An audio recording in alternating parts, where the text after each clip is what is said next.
O livro do Apocalipse é a revelação do Senhor Jesus Cristo. Ele fala de verdades eternas, verdades para os últimos dias, verdades para o período da conclusão, do fim do conflito cósmico entre Cristo e Satanás, que foi iniciado lá no céu. Qual foi o motivo desse conflito? Qual o objeto desse conflito? Qual a sua motivação? A sua motivação tem a ver com a adoração. Adoração a Deus ou adoração ao inimigo de Deus. Vamos ver dois textos aqui de Apocalipse. Apocalipse 14, 7 e 9. Adorai aquele que fez a terra, o mar e a fonte das águas. E o verso 9 fala sobre a adoração da besta e da sua imagem e do recebimento do sinal na mão ou na testa. Vejam, a questão é a adoração. Adorar a Deus, Criador do céu e da terra, ou adorar a besta, a esse poder antagônico ao Senhor Deus. Apocalipse 4:11 também diz assim: digno é Senhor nosso Deus de receber a glória, a honra e o poder, pois tu criastes todas as coisas e por tua vontade existem todas as coisas. Aqui está falando novamente de um Deus criador, não somente de um Deus criador de todas as coisas, mas um Deus também que mantém todas as coisas. Por isso deve ser dada a ele a glória, a honra e o poder. Por isso ele deve ser adorado. Vou ler aqui um pequeno parágrafo da nossa lição. No Apocalipse, adoração e criação estão indissoluvelmente ligadas. Apocalipse 14, 7 nos chama para adorar o Senhor da criação. Em contraste com a teoria da evolução que tem conquistado o mundo nos últimos 2 séculos, o sábado é um lembrete de nossa identidade, reforçando sempre que somos criados e que o Criador é digno de lealdade e adoração. Essa é uma das razões pelas quais o diabo odeia tanto o sábado. Quando o sábado nos lembra que fomos criados por Deus, isso irrita profundamente a Satanás. Porque Satanás quer destruir essa adoração a Deus. E o sábado nos lembra que somos criaturas de Deus. O sábado nos lembra que Deus nos criou pela sua vontade. Mas como é que nós podemos, então, expressar a nossa lealdade ou a nossa adoração a Deus? Veja novamente 2 textos de Apocalipse. Apocalipse 12, 17. Os que guardam os mandamentos de Deus e têm a fé de Jesus. Ora, esses que estão guardando os mandamentos de Deus e têm a fé de Jesus, eles têm a ira de Satanás. Satanás faz guerra a eles. O dragão, o diabo, faz guerra a esses que obedecem a Deus.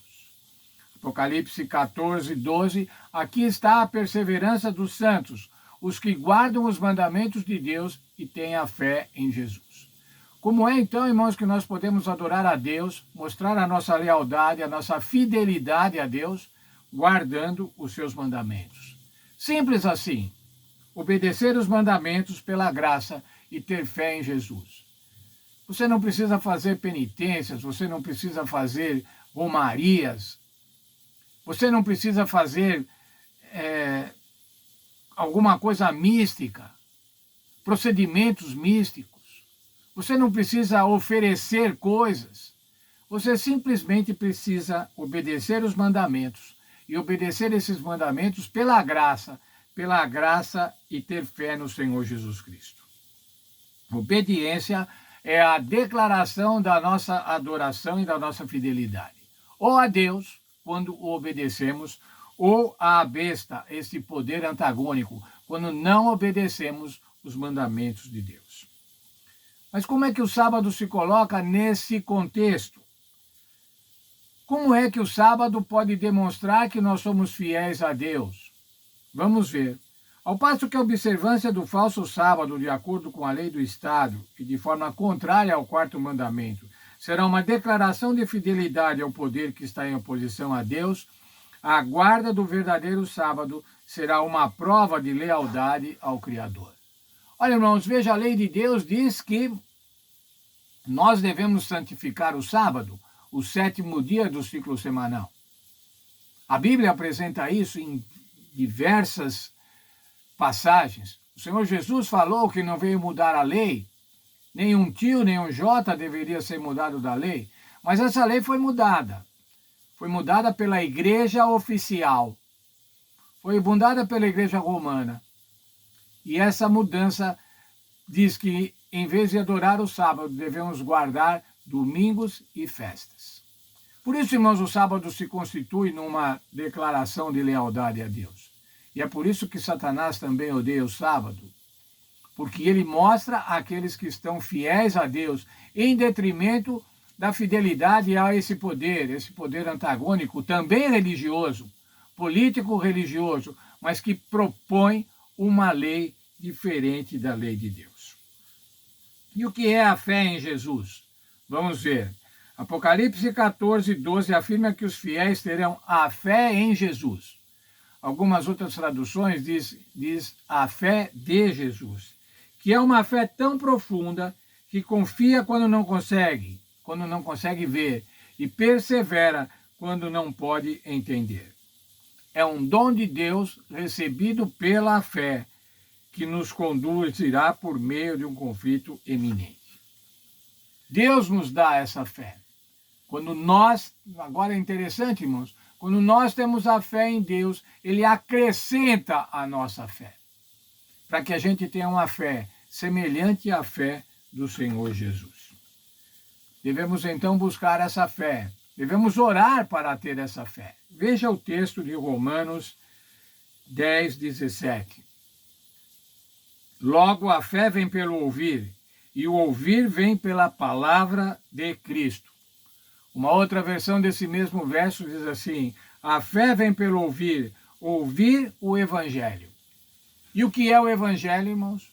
O Evangelho é a salvação em Cristo Jesus. Toda a Bíblia, irmãos, está composta, está escrita, inspirada para mostrar o Evangelho do Senhor Jesus. Como eu tenho dito algumas vezes, para mostrar a preocupação de Deus, para mostrar o negócio de Deus. E qual é o negócio de Deus, irmãos? O negócio de Deus é a minha salvação. O negócio de Deus é a salvação de cada um de nós. Por isso Ele estabeleceu o plano do Evangelho. O Evangelho eterno.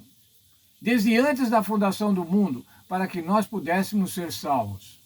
E então nós devemos agora, irmãos, em reciprocidade, sermos leais a Deus, adorarmos a Deus, porque Ele é um Deus criador e porque Ele é um Deus redentor.